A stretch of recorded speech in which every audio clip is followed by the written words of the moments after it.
নমস্কার, আমি দীপান্বিতা আবারও একটি রেসিপি নিয়ে হাজির হলাম আপনাদের কাছে। আজকের রেসিপি চিকেন ফিঙ্গার।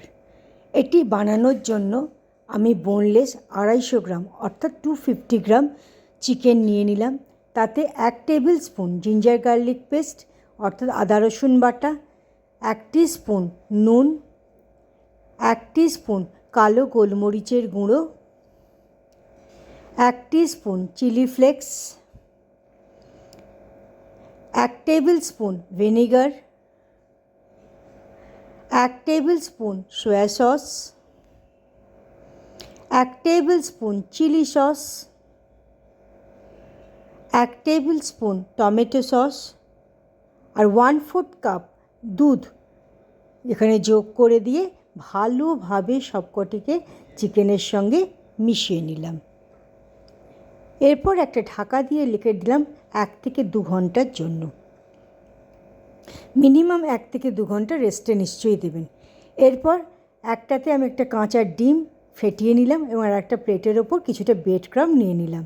এবার ম্যারিনেট করে রাখা ওই চিকেনগুলোকে 1-2 ঘন্টা যেটা ম্যারিনেট করে রেখেছিলাম সেটাকে প্রথমে ডিমের কোটিনের মধ্যে ভালোভাবে ডিমটা গায়ে লাগিয়ে নিয়ে ব্রেড ক্রাম্বের ওপর দিলাম এবং ব্রেড ক্রাম্ব দিয়েও সেটাকে ভালোভাবে ঢেকে নিলাম, অর্থাৎ ওর সারা গায়ে ব্রেড ক্রাম্বটাকে লাগিয়ে ভালোভাবে শেপ দিয়ে নিলাম। আবারও দ্বিতীয়বার আমি যেহেতু ডবল কোটিং করব, তাহলে আবারও সেটাকে ডিমের মধ্যে দিলাম এবং আবারও সে ব্রেড ক্রাম্বে দিয়ে ভালোভাবে সেটাকে তৈরি করে নিলাম, শেপ দিয়ে নিলাম। ফিঙ্গারের শেপে দিয়ে একটা আমাদের তৈরি হয়ে গেল। আবারও দেখিয়ে দিচ্ছি। চিকেন স্ট্র্যাপটাকে প্রথমে ডিমের গোলার মধ্যে ভালোভাবে মিশিয়ে নেবেন, তারপরে ব্রেড ক্রাম্বের মধ্যে দেবেন, ব্রেড ক্রাম্বটি তার গায়ে ভালোভাবে মাখিয়ে নেবেন। মাখানো হয়ে গেলে আবার ডিমের ব্যাটারের মধ্যে দেবেন, ব্যাটারে চোবানো হয়ে গেলে আবার ব্রেড ক্রাম্বের মধ্যে দিয়ে ভালোভাবে ঝরিয়ে নেবেন। এক্সট্রা ব্রেড ক্রাম্বকে নিয়ে সেটিকে রেখে দেবেন একটি প্লেটে। আমাদের ফিশ ফিঙ্গারগুলো ভাজার জন্য তৈরি হয়ে গেল। এবারে চলে এলাম গ্যাসের কাছে। গ্যাসের ওপর একটা ফ্রাইং প্যান বসিয়ে তার আগুনটাকে জ্বেলে দিলাম। তার মধ্যে ভাজবার মতন পরিমাণ মতো তেল, আমি সাদা তেল ব্যবহার করেছি, এখানে সানফ্লাওয়ার অয়েলটাই আমি ব্যবহার করেছি, সেটা দিয়ে দিলাম। তারপর 2-3 মিনিট হাই ফ্লেমে রেখে তেলটাকে গরম করে নিয়ে দেখে নিলাম যে ভালো গরম হয়েছে কি না।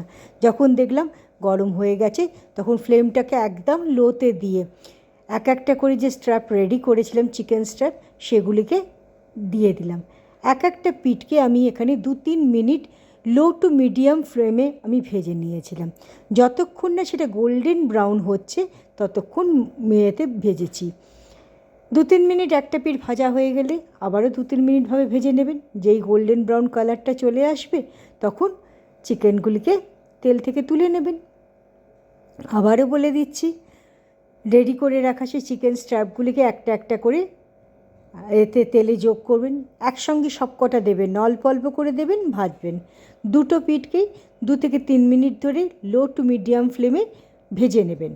একেবারেই এটাকে হাই ফ্লেম দিয়ে ভাজবেন না, তাহলে ভেতরে চিকেনটা কাঁচা থেকে যাবে আর ওপরে রঙটা চলে আসবে। 2-3 মিনিট বাদে আবার উল্টে দেবেন। 2-3 মিনিট সেই পিঠটাকেও ভেজে নিয়ে এবারে যেই গোল্ডেন ব্রাউন কালার হয়ে গেল অমনি সেটাকে তেল থেকে তুলে নেবেন। এইভাবে আমাদের ভাজাটি কমপ্লিট হয়ে গেল।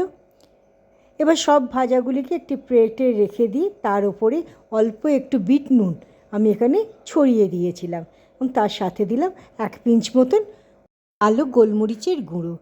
আমাদের চিকেন ফিঙ্গারটি তৈরি হয়ে গেল। আজকের রেসিপিটি কেমন লাগলো তা অবশ্যই জানাবেন। ধন্যবাদ।